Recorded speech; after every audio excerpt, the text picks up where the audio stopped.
തിരുനാമത്തിന് മഹത്വമുണ്ടായിരിക്കട്ടെ.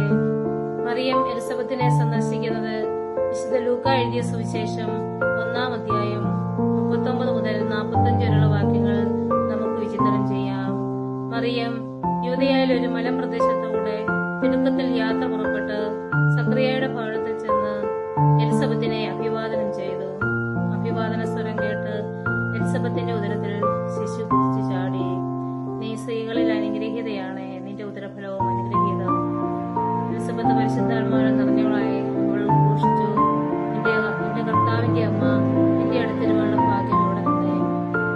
ഇവിടെ നാം ചിന്തിക്കേണ്ടത് പരിശുദ്ധ അമ്മയെ പോലെ നാമും എളുപ്പപ്പെട്ട് മറ്റുള്ളവർക്ക് നന്മ ചെയ്യുവാനും സ്നേഹിക്കുവാനും മറ്റുള്ളവർക്ക് ഒരു കൈത്താങ്ങാവുവാനും പരിശുദ്ധ അമ്മയുടെ സ്വർഗാരോഹണ തിരുനാളിന്റെ ഒരുങ്ങിക്കൊണ്ടിരിക്കുന്ന ഈ വേളയിൽ നാം എല്ലാവരും കൃപസ്നേഹവും സമാധാനവും പങ്കുവയ്ക്കാം.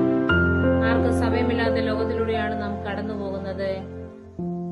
സ്നേഹത്തിന്റെയും സന്തോഷത്തിന്റെയും ഉറവിടമായ പരിശുദ്ധ അമ്മയോട് ലോക സമാധാനത്തിനു വേണ്ടിയും സഭയുടെ ഐക്യത്തിനു വേണ്ടിയും കുടുംബങ്ങളുടെ സമാധാനത്തിനു വേണ്ടിയും രോഗികളുടെ സൗഖ്യത്തിനു വേണ്ടിയും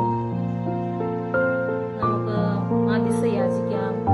നമ്മുടെ സഭയുടെ തലവനായ പരിശുദ്ധ പിതാവ് ഫ്രാൻസിസ് മാർപ്പാപ്പയ്ക്ക് വേണ്ടിയും നമ്മുടെ സഭയുടെ എല്ലാ മേലധ്യക്ഷന്മാർക്ക് വേണ്ടിയും വൈദിക സന്യാസിനികൾ അൽമായർ എന്നിവർക്ക് വേണ്ടി നമുക്ക് പ്രാർത്ഥിക്കാം.